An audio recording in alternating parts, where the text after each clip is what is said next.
medieval period, people lived very different and difficult lives.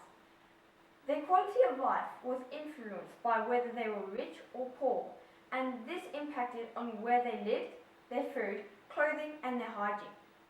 In the medieval world, there were many social levels of the people. The lives of the rich were very different to the lives of the poor. Not everyone would have the luxury of common things like clothing, hygiene, food, and entertainment like we have now. The majority of people during the medieval times that lived in the country worked as peasants for their lord. These peasants worked all year long, experiencing pain and great hardship. They grew crops such as barley, wheat, and oats. They also had gardens where they grew vegetables and fruits. Sometimes they had an animal, like a cow, for milk and chickens for eggs. Many people also lived in the city, but it wasn't much easier.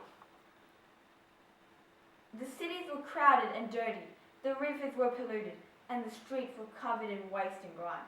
However, there were more job opportunities, like servants, merchants, bakers, doctors, or lawyers. When you think of a house from the medieval period, most people would picture a castle with hundreds of rooms. Well, actually,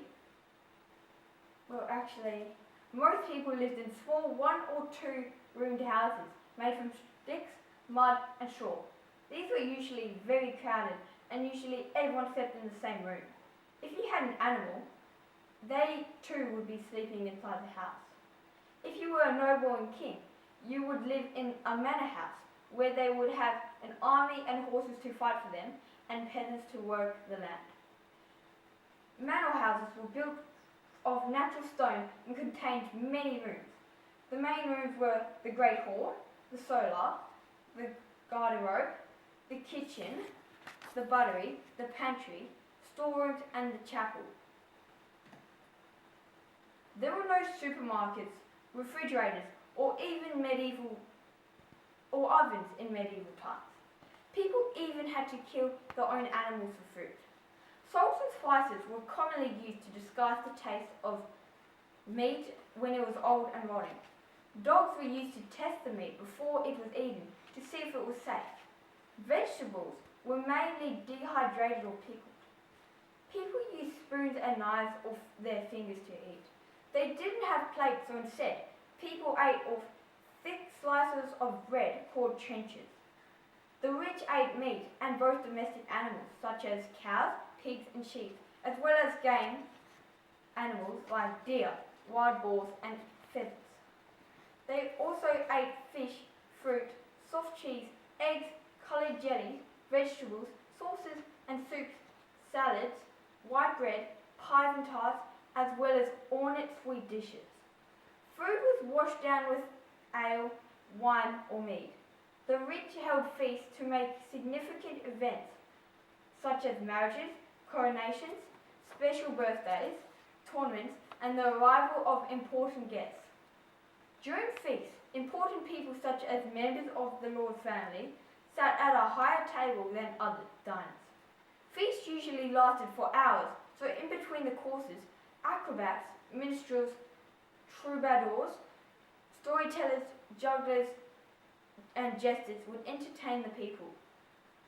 The poor weren't so lucky. They had simpler and less varied diet.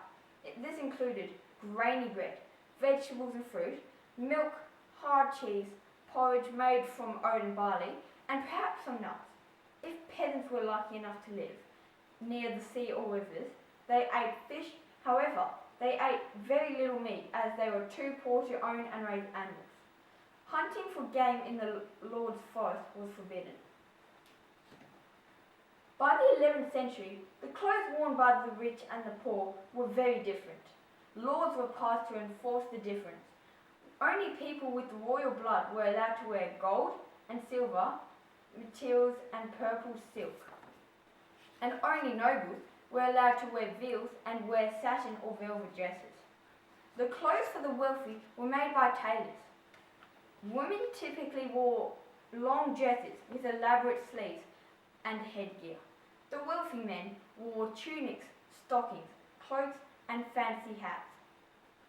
The clothes of the poor were dull in colour and badly made of coarse cloth woven by peasant women.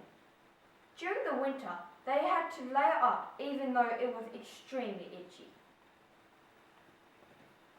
Although not everybody had good hygiene, cleanliness was valued by the people. At the time, they didn't know about the health benefits of staying clean. For the poor, they washed in a bucket of cold water. Wood was a scarce resource, so it wasn't wasted on the heating water. The wealthy, on the other hand, had access to all luxuries, including a hot bath.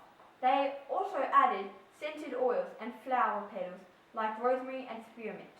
Both the rich and the poor didn't have access to dental hygiene. Occasionally, they would clean their teeth with a piece of cloth. Sometimes they used a mixture of herbs and ash.